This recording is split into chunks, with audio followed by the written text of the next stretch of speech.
بسم الله والحمد لله والصلاة والسلام على رسول الله. باسمي وباسم مركز الغوص الاحترافي ومجموعة شارك فاميلي. بنرحب النهاردة بكابتن أحمد فؤاد من مشروع البحر الأحمر لمصر الحبيبة. والنهاردة محاضرة من محاضرات حماية الزلاحف.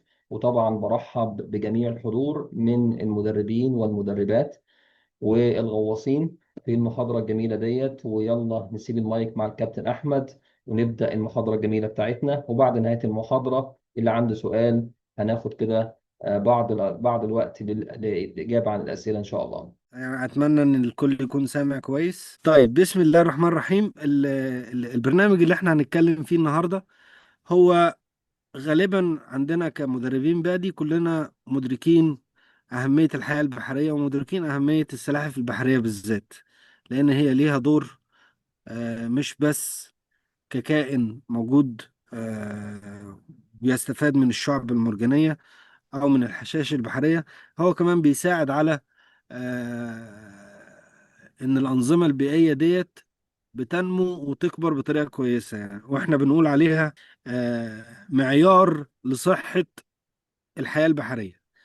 يعني وجود السلاحف بالذات لو المكان مشهور بالحشائش البحرية، ده بيكون مؤشر كويس جدا بالنسبة لنا. انخفاض أعداد السلاحف أو انعدامها ده بيكون بمثابة إنذار.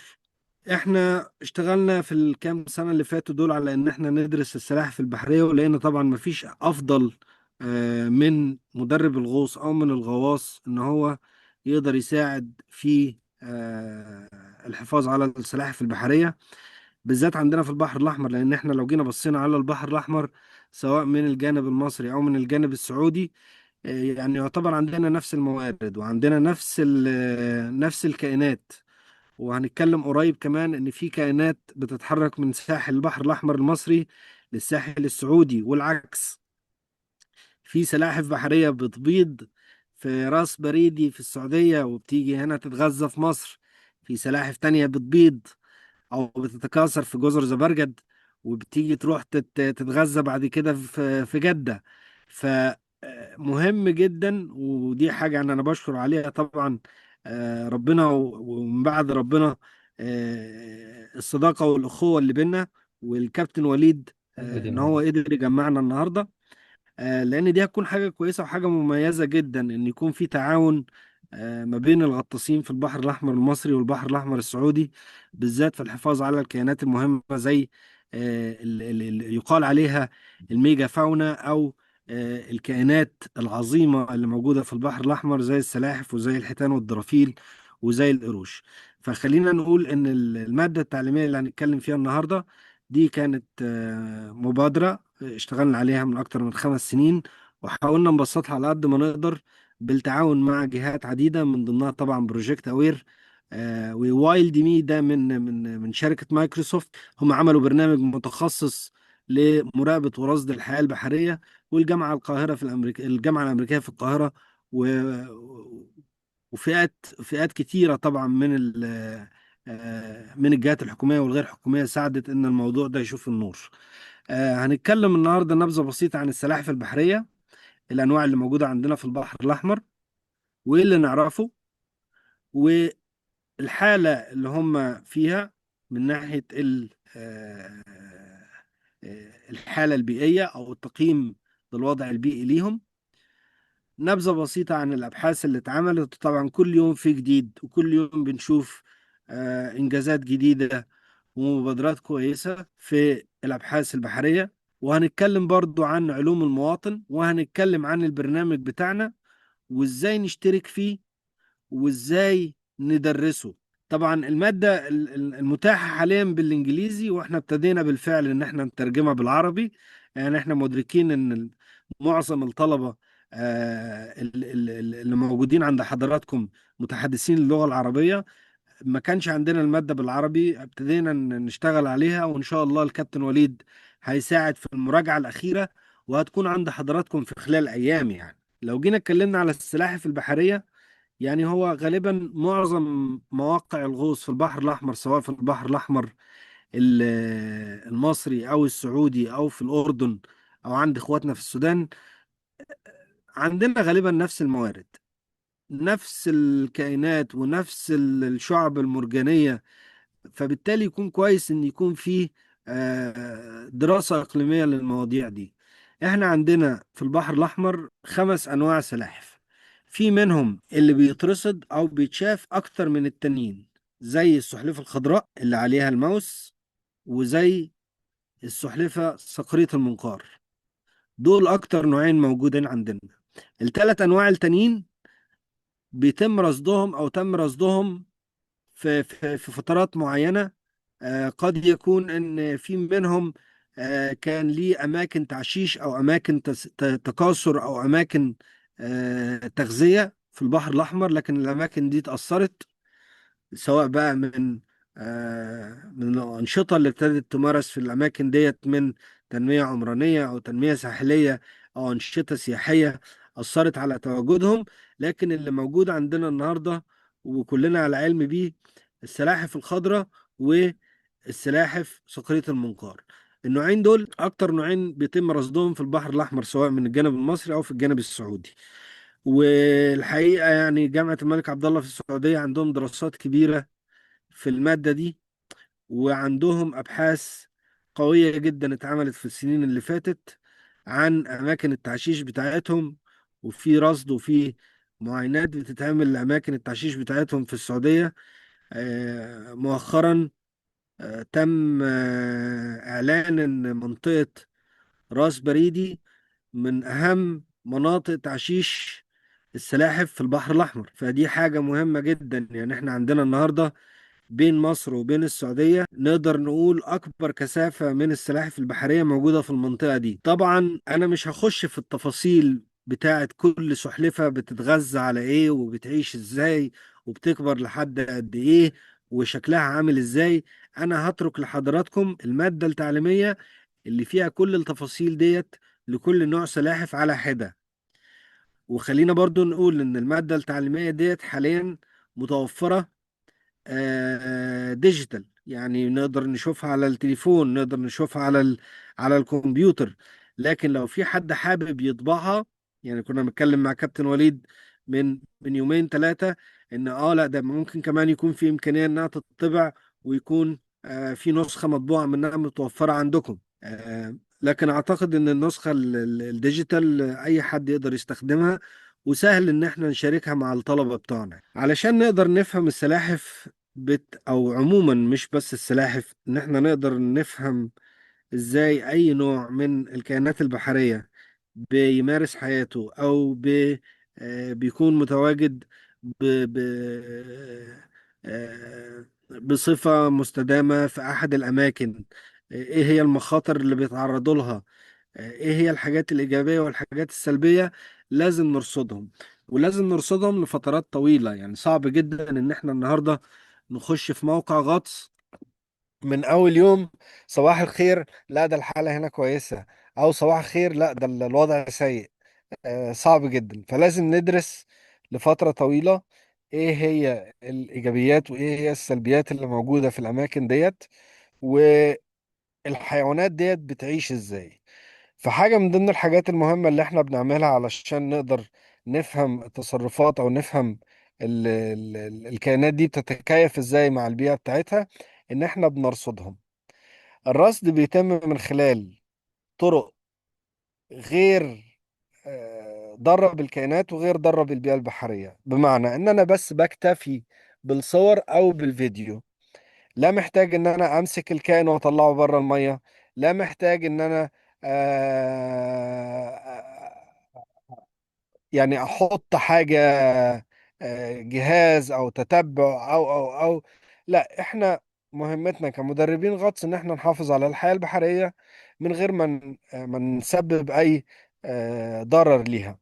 فبنكتفي بان احنا نصور الكائنات ونصورها صور نقدر من خلالها ان احنا نتعرف عليها بعد كده. ففي اماكن معينة طبعا بنصورها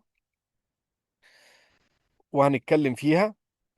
بنحاول ناخد قياسات للكائنات من غير ما نيجي نقرب منها، وده بيتم من خلال أداة قياس بنحطها جنب الكائن مش على الكائن. بس ان احنا نقدر نقول تقريبا طول الكائن 40 سنتي او 50 سنتي او متر بدون ما نلمس الكائن. حاجة من ضمن الحاجات اللي نقدر نشارك فيها ان احنا لو قريب مننا او في المنطقة بتاعتنا في مناطق تعشيش سلاحف، يكون كويس ان احنا نصور ال- الافراد اللي بتبيض على الساحل، لان ده هيفهمنا بعد كده اذا كان السلحفة دي بتبيض وعايشة في نقطة الغوص اللي في جدة، ولا في ينبع، ولا في مرسى علم، ولا في الغردقة، من خلال الصورة فقط. وبنحاول نجمع بيانات بسيطة، يعني مش محتاجين حاجات كتير، احنا بس محتاجين النوع، هل هي سلحفة خضراء ولا صقرية المنقار، إذا كانت ذكر أو أنثى أو لسه كائن صغير. طبعا يعني في السلاحف الخضراء على سبيل المثال، وكل المعلومات دي متاحة بالتفصيل، بس لو جينا بصينا على السلاحف الخضراء هنلاقي ان السلحفة الخضراء مش هقدر احدد اذا كانت ذكر او انثى الا لو كانت اكتر من 45 سنتي او اكبر من 45 سنتي. لو اقل من كده بنعتبرها جوفانايل او رضيع او طفل. ليه؟ لان آه، التكوين بتاع الكائن ما بيبانش او ما بيظهرش معايا غير لما الكائن يوصل 45 سنتي او اكتر.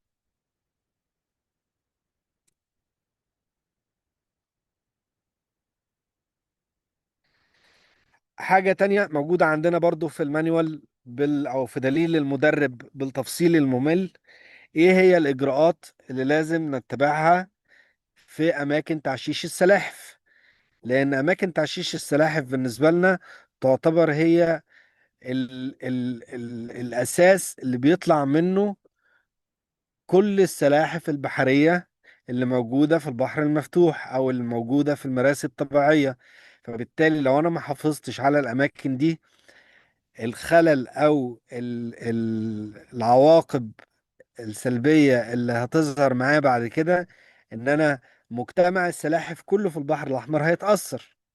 طبعا احنا في معلومات كتير موجودة عندنا، لكن في معلومات بسيطة بنحاول نكررها دايما علشان الناس تفهم قد ايه الكائنات دي مهمة، وقد ايه دورنا احنا كمواطنين او كغواصين عايشين على ساحل البحر الاحمر. وده بالنسبة لنا مش بس مصدر رزق او آه كائنات احنا بنتعامل معاها او بنحب نشوفها تحت المياه كل يوم، لا ده نظام بيئي كامل متكامل، واي خلل في اي جزء منه بيترتب عليه مشاكل كبيرة في كل النواحي بقى. من الناحية الاقتصادية، من ناحية التدهور في الموائل او في الانظمه البحريه. بتحصل حاجات قد تحتاج سنين ان احنا نحاول نصلحها او نرجعها تاني زي ما كانت.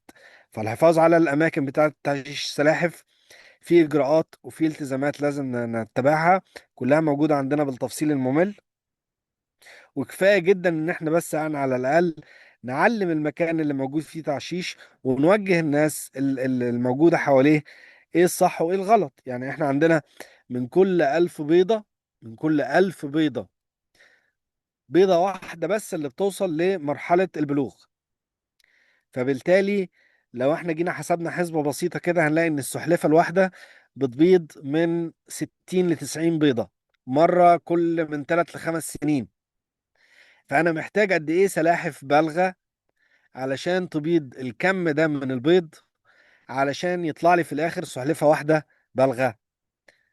ونلاقي ان هم اصلا من بداية. وده يمكن حاجة من الحاجات اللي خلتنا ان احنا نبتدي الاول بالسلاحف، لان الموضوع بالنسبة لهم برضو حرج جدا جدا جدا. احنا النهاردة من اول ما السلحفة بتطلع تحط البيض، سواء بقى الناس اللي بتخش بالعربيات على الساحل فبيغير من آه، الخط السير بتاعهم وبيصعب الموضوع عليهم بالإضاءة بقى بتاعت العربيات أو بإن إحنا بنمشي بالعربية على مكان تعشيش سلاحف. وحصلت قبل كده وان العش نفسه بيتدمر والبيض اللي تحت منه بيكسر. الكائنات اللي بتتغذى على على اماكن التعشيش، فعندنا من اول آه، السلطعون او الكائنات اللي بتعيش على البحر، للتعابين، للثعالب، للكلاب اللي موجودة على الساحل بتحفر وبتاكل في البيض. اول ما العش بيكمل والسلاحف بتنزل البحر، بتكون طبعا صغيرة جدا، فبتتغذى عليها طيور، بتتغذى عليها أسماك أكبر منها، فبالتالي أصلا نسبة النجاة من العش الواحد قليلة جدا أو ضئيلة جدا.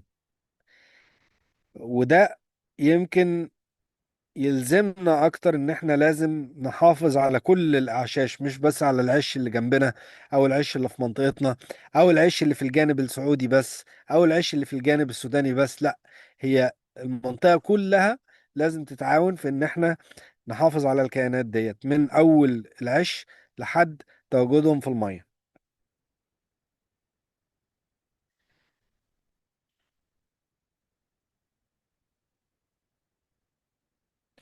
طبعا جزء كبير من الشغل ده بيعتمد على الأبحاث العلمية، وأنا هحاول على قد ما أقدر إن الموضوع ما يبقاش مكلكع زي ما بيقولوا عندنا في مصر زيادة عن اللازم. لكن في أبحاث كتير اتعملت في الفترات اللي فاتت ديت، ومن أهمها آم، الأبحاث والرصد اللي اتعمل في مرسى أبو دباب، هنا في مرسى علم. مرسى أبو دباب تعتبر أحد الأماكن اللي موجودة في البحر الأحمر اللي السلاحف موجودة فيها بكثرة. وده يرجع لأن الحشائش البحرية فيها متنوعة ومساحتها كبيرة الحمد لله. فلذلك السلاحف بتكون متواجدة، نقدر نقول بصفة شبه مستمرة. من ضمن الأبحاث اللي اتعملت ديت أبحاث كتير ملهاش علاقة مباشرة بالسلاحف، لكن رصد أو تقييم جودة الأنظمة البحرية زي الحشائش البحرية وزي الشعب المرجانية، وأخذ العينات ودراستها في المعامل، إن احنا نقدر نفهم إيه اللي حصل وإيه اللي بيحصل وإيه المهددات اللي موجودة عند الكائنات دي النهاردة. دي حاجة تساعد في الأول وفي الآخر في إن إحنا نحافظ على الكائنات ديت، رغم إنها مش مباشرة على السلاحف. لكن لو جينا بصينا على السلاحف ككائن، هقول لك أنت عندك النهاردة، ودي آه مثبتة في تقارير علمية كتيرة، إن في أفراد كتير من السعودية بتروح لمصر، وأفراد كتير بتروح من مصر للسعودية. والخريطة اللي قدامنا دي خريطة من مقالة علمية المفروض إنها تتنشر قريب جدا إن شاء الله، بالتعاون مع جامعة الملك عبد الله في السعودية. فريق هناك عامل مجهود جبار. بس إحنا لازم نوصل الحلقة ما بين الجهات العلمية والجهات اللي بتعيش مع الكائنات ديت، سواء مجتمعات الغوص، المحترفين، محترفين الغوص، قادة المراكب، الممارسين الأنشطة البحرية. لازم الناس دي كلها تتواصل مع بعضها. غير كده زي ما بنقول عندنا في مصر إيه، كل واحد في الوادي بتاعه. لازم يكون في تعاون. يعني النهاردة لو جينا بصينا ان كل لون من الألوان دي ده فرد سلحفة بتتحرك من مكان للتاني. يعني اللون الأزرق ده هي كانت موجودة هنا في مصر وراحت السعودية، ورجعت تاني. اللون الأخضر نفس الكلام، في منها بينزل تحت للسودان. فالموضوع أكبر مما نتصور يعني.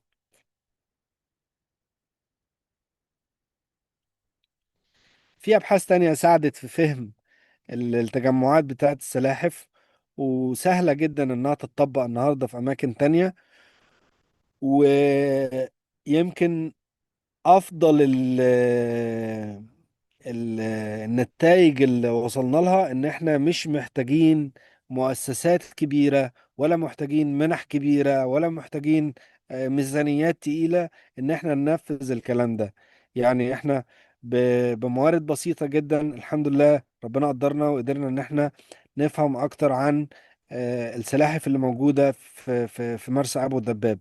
قدرنا نفهم اكتر النهارده عن انواع العلاج اللي لازم تتوفر في حالة لا قدر الله في إصابات في يعني معقدة شوية، زي إصابات في الأجهزة التنفسية مثلا عند السلاحف. السلحفاة اللي قدامنا في الصورة ديت كانت آه، موجودة في شبكة صيد، والصياد لقاها ووداها المعهد القومي لعلوم البحار هنا في مصر. والحمد لله ربنا كرم وقدروا جماعة هناك إن هم يعالجوها. واتنشرت مقالة علمية كبيرة عن آه، أو تقرير علمي عن طريقة العلاج. ودي كانت يمكن مرة من المرات القليلة اللي فعلا تم العلاج أو تم الشفاء بدرجة 100%. وفي الحالة دي دايما كان عندنا العادة بتاعت إن إحنا بنحط ترقيم حديد على الكائن. لكن اللي حصل المرة دي إن إحنا اكتفينا بالتصوير، وده يمكن كان أول تسجيل رسمي في جهة حكومية لفرد من أفراد السلاحف كصورة. فطلع له زي ما بنقول بطاقة ديجيتال، نقدر من خلالها إن إحنا نتعرف عليه بعدين في المستقبل.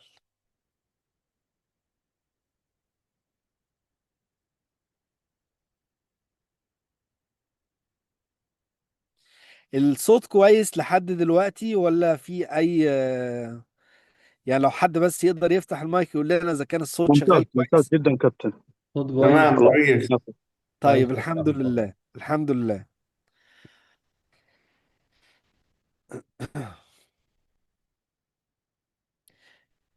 في طبعا يعني مجهود كبير الحمد لله بيتعمل النهارده، واحنا يعني مبسوطين جدا واحنا بنعمل الكلام ده، وفخورين جدا ان الناس كتير ابتدت تشارك وابتدت تشتغل معانا فيه. فابتدينا نطبق نفس النماذج. يعني طبقنا النموذج في الأردن، وابتدينا نعمل تقييم لحالة السلاحف البحرية في خليج العقبة، بالتعاون مع جامعة إنديانا ومع محمية العقبة وجامعة الملك عبد الله للعلوم والتقنية وجامعات تانية في الولايات المتحدة ومراكز غوص برضو والجمعية الملكية في الأردن. ابتدينا إن احنا ندرس آه، حالة السلاحف هناك، وابتدينا برضو ندرس حاجات مش عايزين نقول صغيرة، بس حاجات ليها علاقة بالموضوع زي سمكة الأملة مثلا اللي بتبقى على السلاحف. هل دي ليها تأثير على أنماط التغذية بتاعتهم ولا لأ، وبتأثر إزاي؟ ابتدينا ان احنا النهارده نعمل دراسات بأنظمة الاستشعار عن بعد، بنستخدم فيها الداتا او الموارد اللي موجودة عندنا من صور ومن تقييمات، ان احنا نقدر آه، نشوف ايه التغيرات اللي حصلت في ال 140 من 124 سنة اللي فاتوا. ده بالنسبة لدرجات الحرارة. طب درجات الحرارة ديت بتأثر على السلاحف لما درجة الحرارة بتاعت الرملة بتتغير، ده بيأثر على جنس السلاحف بعد كده، اذا كان هيبقى فيه ذكور اكتر ولا اناث اكتر. ده هيعمل معانا ايه في السنين اللي جاية، فنقدر على الاقل نتوقع ايه الاجراءات اللي احنا المفروض ناخدها النهاردة علشان نخفف من حدة التبعيات بتاعت التغيرات دي بالصورة بس. وده يمكن حاجة من الإيجابيات بتاعت أنظمة الذكاء الاصطناعي، إن إحنا بالصورة بس بنقدر نطلع نتائج كتيرة. وأنا هشغل الفيديو لحضراتكم تبصوا عليه وتشوفوا قد إيه الصورة بس ممكن تساعد الباحثين أو العلماء إن هم يطلعوا معلومات عن الكائنات البحرية. There are an estimated 90,000 threatened species across the globe. To understand what puts a species at risk, we need to know where are they born, how many survive, where do they go, how far do they go. At Wildbook, we are using an algorithm to digitally tag individual animals, much like a human fingerprint. So this is a new whale shark for science. Yes, and we named it Wilma. Wilma the whale shark. Microsoft AI gives us the building blocks to analyze public streams of photos and videos and identify individual animals in an instant. AI can determine location, date of sighting, migration patterns, and even an animal's social group. And an intelligent agent can contact the contents owner and ask for the missing detail. Microsoft's AI for Good initiative gives us the technology to create a comprehensive view of the planet's biodiversity. In the last 10 years, we've identified 10 times more whale sharks than ever recorded in human history. By leveraging citizen scientists together with researchers, we can form conservation policy. Microsoft AI will help us accelerate our work by empowering people to take action. What we get back is, wow, this is amazing. الصوت كان واضح بتاع الفيديو؟ واضح. واضح. واضح. طيب، هي الفكرة بمنتهى البساطة ان احنا بالاضافة ان احنا بنوعي الطلاب بتوعنا وبنخليهم يذاكروا كل المعلومات او كل التفاصيل الهامة اللي لازم يعرفوها عن السلاحف البحرية. جزء من المهارات اللي هم بيعملوها في المية طبعا تحت إشراف المدرب أو بدون المدرب، وسواء بيمارسوا الغوص أو السباحة السطحية أو السنوركل، يقدروا إن هم يصوروا السلاحف البحرية.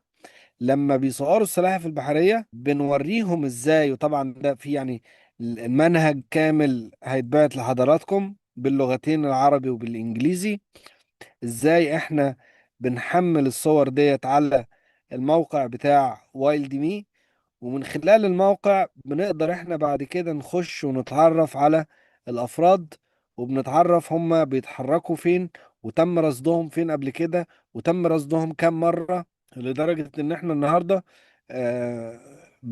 يعني نقدر نقول انه زيه زي البطاقة الالكترونية بالظبط، او زي بصمة الصباع. هم مختلفين، كل فرد مختلف عن التاني، فإن احنا يكون عندنا صور لكل الأفراد الموجودين، سواء عندي في مصر أو عندك في السعودية أو عند أخونا في السودان أو في الأردن، ده هيساعدنا إن احنا بدون ما نحتاج إن احنا نحط آه، حاجات حديد أو GPS أو خلافه إن احنا نتتبعهم. احنا نقدر نجمع معلومات كتيرة جدا نقدر نستخدمها بعد كده في الحفاظ على الكائنات دي، ووسيلة رخيصة جدا، يعني مش محتاجة تكاليف كبيرة عشان نقدر نحافظ عليها. بالإضافة للتصوير في حاجات كتير ممكن تتعمل، وبرضو الغواصين بتوعنا يقدروا ياخدوا رصيد عليها، سواء مبادرات أو حملات النظافة على الساحل أو تحت المية. آه، احنا هنا في البحر الأحمر المصري بنحاول على قد ما نقدر ان احنا نشجع اشتراك الأطفال أو السكان المحليين في الأنشطة. بنحاول نشجع أو ندعم الطلاب اللي بيدرسوا علوم بحار إن هم يشتركوا معانا في عملية آه، الدراسة وإدارة البيانات وبرضه في الأبحاث. آه، وابتدينا نطور مناهج تعليمية حتى للأطفال، ازاي يعرفوا المعلومات المهمة عن السلاحف البحرية، وازاي ان هم يقدروا ياخدوا القياسات بتاعتها ويحددوا اذا كانت السلحفة الصغيرة دي محتاجة تروح للطبيب البيطري او ينفع تنزل البحر تاني. فالموضوع ممتع جدا بصراحة حتى في تدريسه. مش بالضرورة يكون بس الغواص، ممكن يكون لفئات تانية من المجتمع يعني. جزء كبير من المادة التعليمية موجه للي ينفع يتعمل واللي ما ينفعش يتعمل مع السلاحف البحرية. ويعني أنا برضو مدرب غطس زيكم، فلو جينا بصينا هنلاقي إن إحنا معظم المشاكل اللي بنقابلها في البحر بتكون دايما نابعة عن عدم دراية، او يعني ما فيش حد صعب قوي ان حد يكون عايز يأذي الكائن او يضر بالبيئة. فهي بتكون معظمها إن الناس بس مش مدركة هم بيعملوا ايه. فمهم جدا ان احنا نوعي الجمهور بتاعنا او المشتركين معانا بأهمية العلوم، وان احنا لازم نقرأ ولازم نفهم على الكائنات البحرية. ان معظم الكائنات دي محمية بموجب القانون، واعتقد ان القوانين متماثلة، لان احنا برضو قوانيننا في الاول وفي الاخر ليها مرجعية تشريعية غالبا قريبة يعني قريبة جدا أو شبيهة جدا في المنطقة بتاعتنا عموما. محاضرات والاستماع أو الإنصات في المحاضرات اللي قبل الغوص أو في الدي بريفنج اللي بعد الغوص. لازم الناس تبتدي تهتم بالحاجات دي وتبتدي تسمع كويس للمرشد أو المدرب.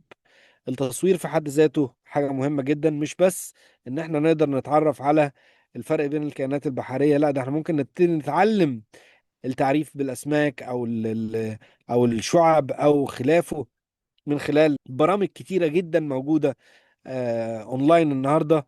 يمكن اهمها برنامج اسمه اي ناتشوراليست. واي ناتشوراليست ده يعني بنشوف الناس بتحمل عليه كل حاجة، كل حاجة بيصوروها، سواء في جنينة أو في الجبل أو في البحر، وبيساعد الناس في إنها تحدد نوع الفصيل وموجود فين تاني، ومعلومات تانية كتيرة كويسة بصراحة يعني. أم، نحاول دايما إن احنا نخفض الوقت اللي بنقضيه مع الكائنات، لأن الكائنات دي في الأول وفي الآخر مش متعودة على وجودنا، فإحنا الدخلاء. فيكون كويس ان احنا دايما نقلل مدة المشاهدة او مدة الرصد ل 30 دقيقة او اقل. ممنوع اللمس طبعا، وفي الحالة دي يعني يا ريت دايما نفكر الناس ان اللمس الكائنات البحرية ممكن يساهم في نقل الامراض مننا ليهم ومنهم لينا، زي بالذات طبعا مع الثدييات البحرية. التصوير بالفلاش تحت المية مزعج جدا للكائنات، لان هم مش متعودين على الإضاءة بالكثافة دي. السيلفي ستيك اللي الناس بتستخدمها النهاردة، آه، في معظم الأوقات الناس بتخبط الكائنات من غير ما تدرك. الأصوات العالية تحت المية، إطعام الكائنات أو المخلفات البحرية، طبعا دي كلها ممارسات يعني لازم نبتدي إن احنا نوجه إن هي ممارسات سلبية جدا وليها آثار سيئة على الكائنات ديت أو على الأماكن اللي بيتغذوا فيها. نحاول دايما نحافظ على مساحة أو مسافة بيننا وبين الكائنات. بنقول دايما إن 2 أو 3 متر بيننا وبين الكائنات، دي مسافة كويسة. وبالنسبة للتصوير يعني كل الصور جميلة طبعا، بالذات لو الإضاءة كويسة والرؤية حلوة. لكن لما نيجي نصور الكائنات ديت عشان نقدر نستخدمها في برامج التعريف، بنحتاج دايما صورة للصدفة من فوق، وصورة لراس السلحفاة من اليمين ومن الشمال، لأن دي البصمة بتاعتهم اللي بنقدر من خلالها إن احنا نتعرف عليهم. بالنسبة للتقديم وبالنسبة لطريقة الحصول على الشهادة، طبعا يعني أنا حاولت على قد ما أقدر إن أنا ما أخشش في تفاصيل كتير، لأن كل التفاصيل موجودة في المادة التعليمية. وبرضو مش عايز استغل وقتكم استغلال سيء. لكن اللي عنده اي استفسار، عنده اي تحفظ على اي جزء من المادة التعليمية، اللي عنده اي مقترح، يا ريت برضو يشاركوا معانا، لان البرنامج ده في حد ذاته لازال برنامج جديد، وكل يوم بنكتشف في حاجة جديدة محتاجة تتطور ومحتاجة تتعدل. فمساهمتكم هتكون حاجة مفيدة جدا بالنسبة لنا، ويعني ربنا يجعلها في ميزان حسناتكم يعني. بنملى الفورم اونلاين، اللي ما ملهاش يا ريت يكملها. وانا بعت للكابتن وليد نموذج للمواد اللي بنبعتها مع الجواب اللي بنبعته البادي. طبعا احنا هنملى الابليكيشن، وبعد ما بنملى الابليكيشن احنا بنراجعها وبنصدر الخطاب اللي فيه التصريح للتدريس. بنبعت لبادي الابليكيشن، وانا برضو حاطين لحضراتكم في الايميل نسخة من الابليكيشن، يعني مش محتاج حتى تدور عليها، بس لازم نملى البيانات بتاعتنا فيها. وبنبعت الابليكيشن مع الخطاب المكتب بادي الإقليمي بتاعنا، أو للإدارة بتاعت خدمة العملاء، أو لإدارة التدريب. فهم يعني ما بيتأخروش بصراحة. بمجرد ما بيستقبلوا المادة بيبعتوا على طول تأكيد إن المدرب من حقه يدرس البرنامج، زيه زي أي شهادة تخصص مدرب تخصص من التخصصات التانية.